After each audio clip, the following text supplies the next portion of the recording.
안녕하세요. 맥킨의 지혜투자클럽입니다. 셀트리온 3분기 실적 컨센서스 상해 전망 소식들이 계속 나오고 있죠.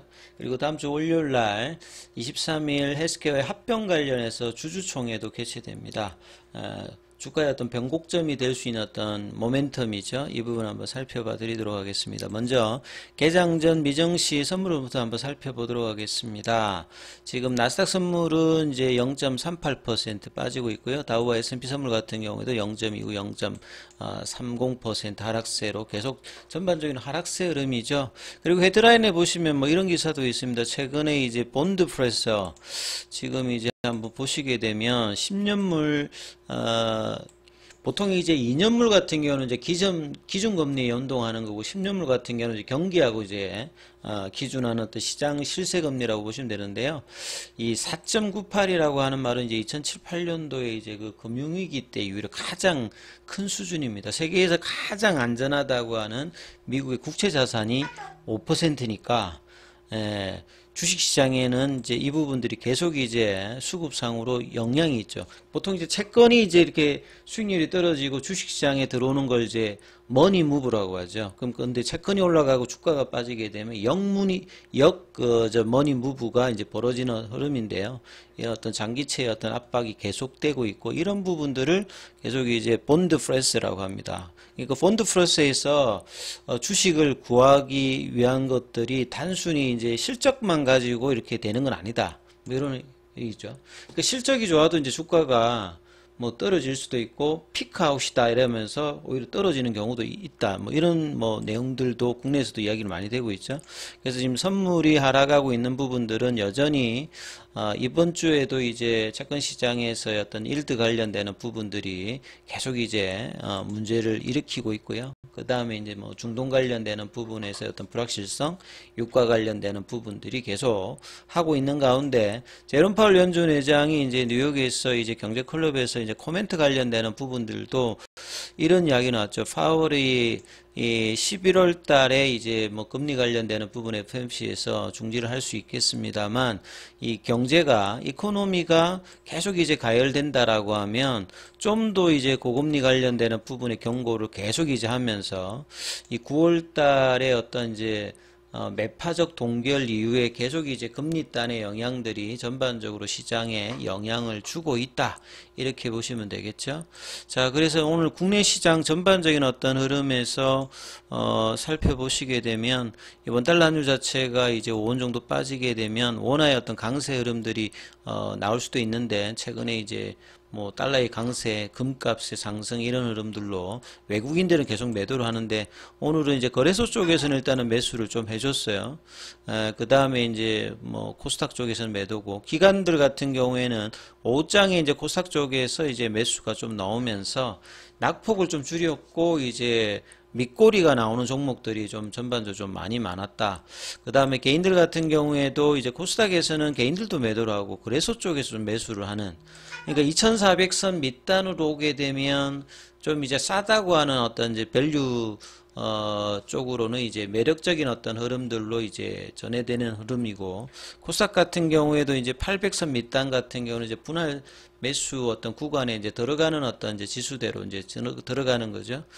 그래서 이제 오늘 이제 코스피 쪽은 40포인트가 내려오면서 2600선 있던 게 금세 이렇게 내려왔습니다.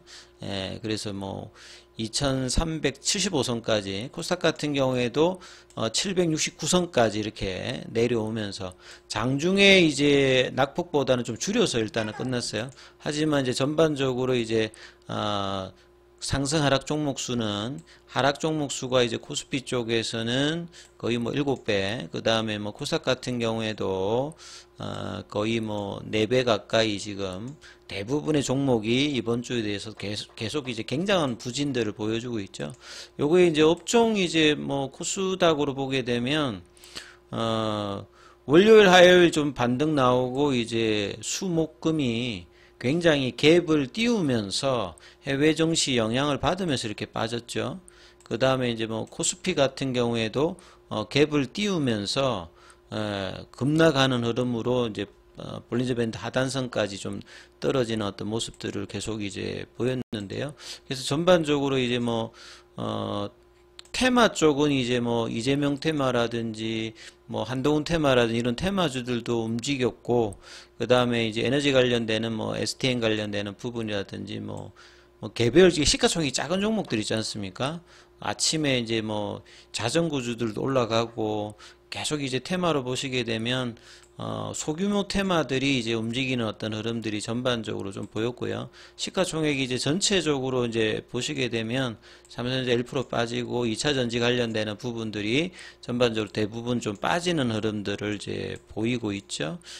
그리고 인터넷 서비스 쪽에서도 뭐 카카오가 연일 부진해서, 예, 그 다음에 자동차 업종들도 이렇게 빠지고, 그래서 전반적으로 이제 대부분의 어떤 섹터들이 좀 빠지는 흐름들을 계속 이제 보였던 부분이고요.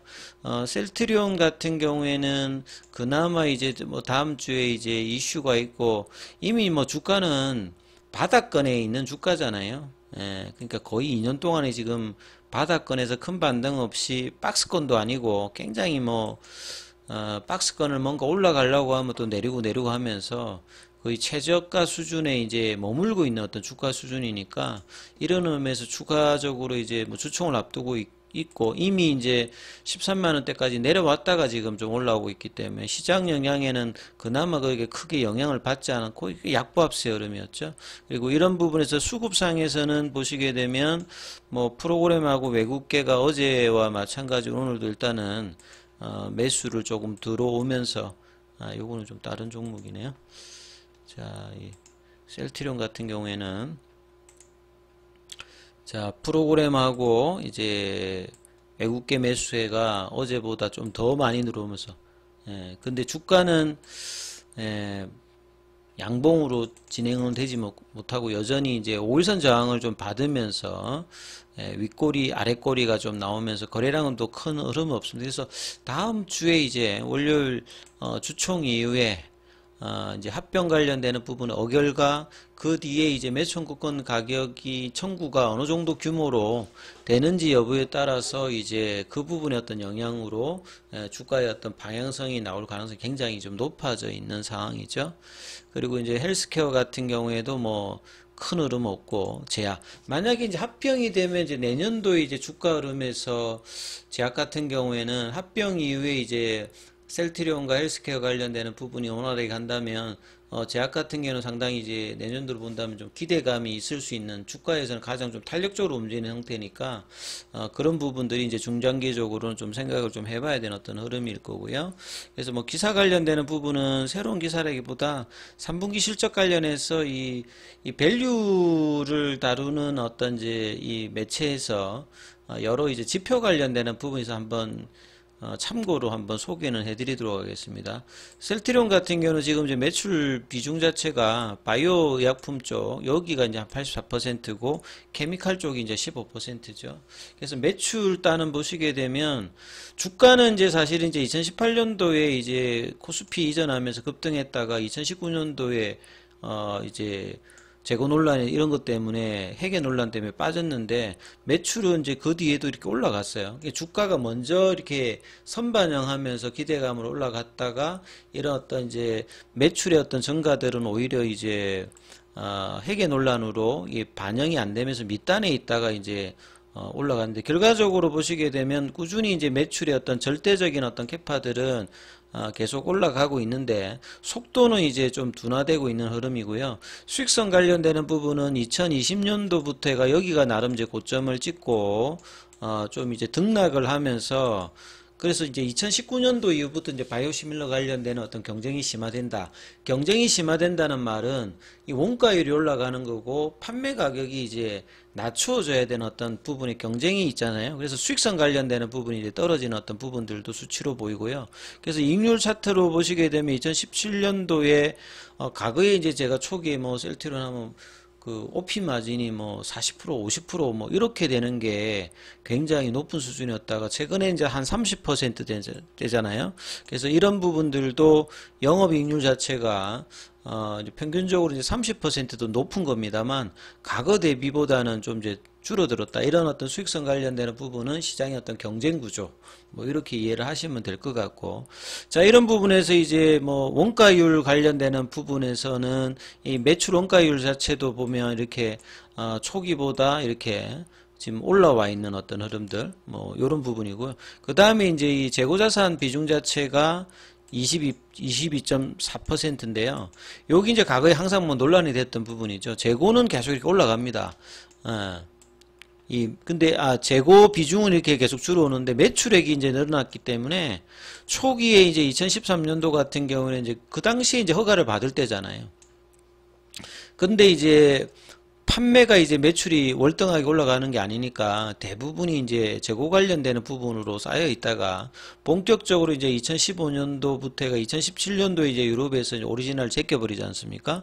그리고 2018년도, 2019년도 물론 이제 이게 뭐 셀트리온 헬스케어하고 같이 봐야 됩니다만 매출액 규모를 보면 이제 매출액이 이렇게 늘어나면서 전반적인 어떤 이제 재고자산의 비중 자체는 이제 과거 대비해서는 많이 줄어서 이거는 이제 회사도 이제 여러 번 이야기했던 부분이죠. 그 다음에 이제 이 ROE 같은 경우에는 워렌 버핏 기준으로 보면 한 15 정도를 보잖아요. 근데 뭐 국내에서는 한 10 이상이면 괜찮다 보는데 ROE가 12.9니까 과거 대비해서는 뭐 17.3까지 갔다가 뭐 지금도 그렇게 나쁘진 않아요. 그리고 이제 이 이익단이 굉장히 많이 이제 있는 회사들 같은 경우에는 PBR까지도 보는데 성장주라고 하면 이제 뭐 PER이라든지 PBR 같은 경우는 이제 높은 어떤 흐름을 보이겠죠. 그 다음에 이제 ROE 같은 경우는 이제 두퐁식에서 이제 분석을 하는데 뭐 여기까지는 안 봐도 될 것 같고요. 그 다음에 이제 이 부채 비율, 안전성 관련되는 부분에서는 이제 부채 비율이 보통 한 100% 이내면 굉장히 좋다고 보죠. 이게 43.1이고, 유동 비율은 보통 200% 이상이 좋다고 보는데, 여기는 이제, 100이라 했는데, 저는 한 200% 이상 정도 유지하니까, 안전성 비율에서 굉장히 뭐, 괜찮고요. 차입금 규모도 이제 계속 이제 줄어드니까 매출의 캐파대에서 이제 비율적으로는 뭐 나쁘지 않습니다. 근데 이제 PER 관련되는 부분에서는 이 주가 관련되는 부분들이 이제 이렇게 빠져 있는 어떤 상태에서 상당히 이제 좀 장기적으로 보면 이제 저평가 영역이 될 수 있는데, 이런 어떤 성장도가 이제 좀 떨어지다 보니까 과거보다는 이제 밸류에이션을 조금 이게 높게 주고 있지는 않는 어떤 상황이죠. 그래서 이자 보상 비율이라든지 이런 안전성 면에서는 특별하게 문제가 없는 걸로 일단은 보여지죠.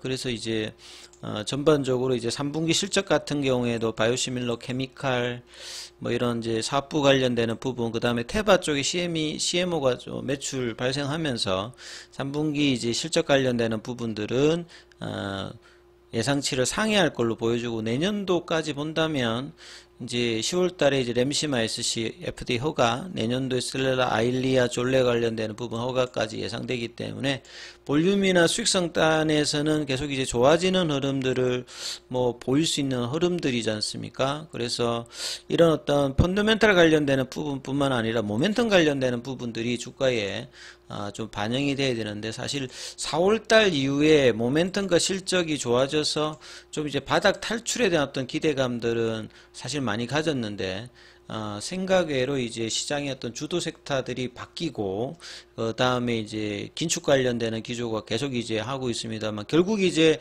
금리 인상 사이클은 어차피 이제 줄게 되고, 내년도에 이제 인하 관련되는 부분이 기존의 사회에서 이해로 줄지만, 분명히 이제 금리가 이제 내년도에는 떨어지기 때문에 결국 이제 성장주의 어떤 이런 바이오주들도 중장기적으로는 이제 바닥권에서 탈출하는 어떤 시기가 이제 그렇게 멀진 않았습니다. 그래서 이런 흐름들이 벗어날 수 있는 흐름의 단초가 될 수 있는 게 결국은 다음 주에 합병의 불확실성을 해소를 하면서 이 합병의 어떤 그 기준가 이 15만원대 위로 올라가는 흐름들에 대한 어떤 기대감들을 좀 가지면서 흐름 판단해 보셔야 될 것 같습니다. 여기까지 하겠습니다.